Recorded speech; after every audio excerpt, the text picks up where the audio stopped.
This is our Qlc Integrative assignment. I'm Elizabeth. I'm Kyle. I'm Sabrina. I'm Taneeka. So when we were in our classes, we read books like Exit West, Land of Permanent Goodbyes. In our other class, we heard a lot of speakers come in, talk about multiple different things that migrants need.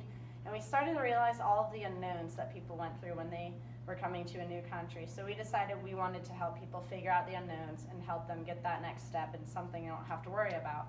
So we narrowed down to 3 unknowns: food, work, legal help, and shelter, because we figured those were the 3 most important from what we read. And we decided to put them in a brochure. We thought of a brochure because it's something easy to carry, it's lightweight, it can fold up, go in your pocket, and it can also have a lot of information. We would put these at bus stops, train stations, and other places that we think migrants would be passing through so that they can get the help they need. So this is for migrants in Charlotte, and also for volunteers that might be helping the migrants, so if they know where the migrants are going, they know where they can help. So like she said, this is the setup of our brochure, the front, and our title of it would be Next Stop Destiny, and it would have the question of need food, need shelter, work, and legal help. And we'll have on the map located each place with different colors. This way it'll be easy to notice where you need to go and how it's set up. Our title, Next Stop Destiny, came from the novel Land of Permanent Goodbye. Destiny is your future, your fate. A lot of these migrants have been on this journey. They don't really know where they're going to end up, and we hope that these resources can help them, have a better future and impact their future.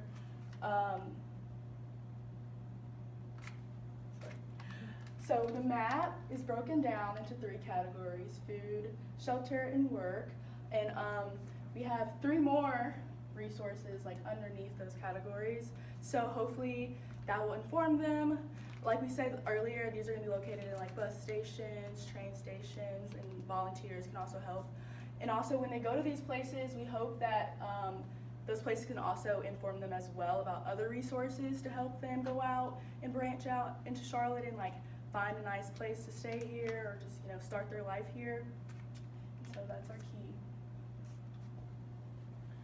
So we broke up the back of our brochure by the 3 categories that we have. Each of these categories was slightly inspired by either a guest speaker that we had in Global Migrations or by one of the novels that we read in Framing Trauma in the literature class. So we've got work, shelter, and food.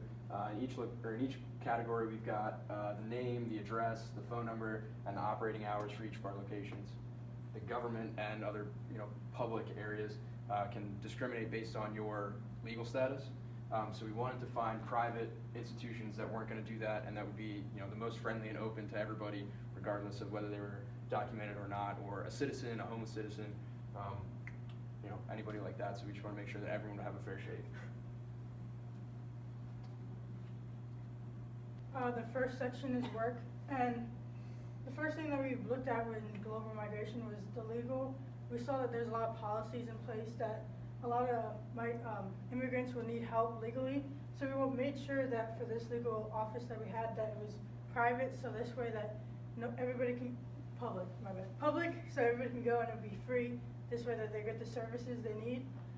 And with the other 2, the work center and the YMCA, this was a way of, we connected with our literature class with a Land of Permanent Goodbyes, and they're always looking for work and learning the new places that they were going.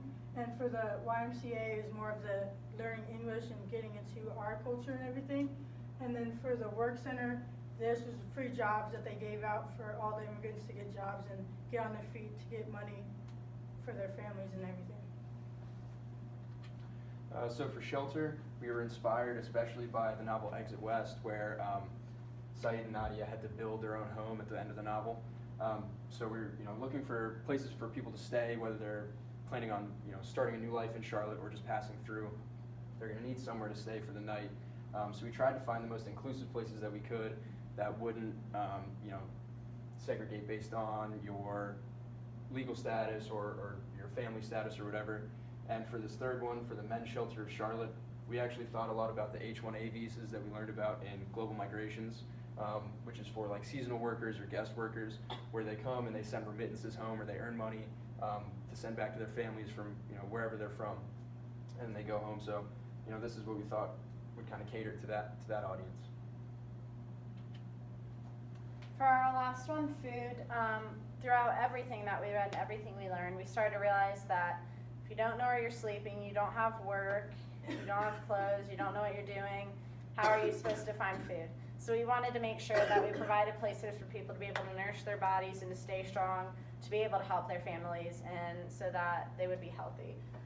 So all these places we made sure we tried to find that they were either open all the days of the week or they were open opposite of what the other ones were open, so there was always somewhere they could go to get food. All these places are in Charlotte. Like the other places, we wanted to make sure they were easily accessible and not somewhere too far out where they might not be able to get transportation to. We also decided that for our brochure, we wanted to make sure that everyone would be able to read it. So in the future, we would like to try to translate these into different languages that we've researched that were most popular for the migrants to make sure that they would be able to read them too. So for the languages that we're going to translate this brochure into, we actually did a little bit of research and found that two of the largest immigrant populations in Charlotte speak Arabic and Spanish.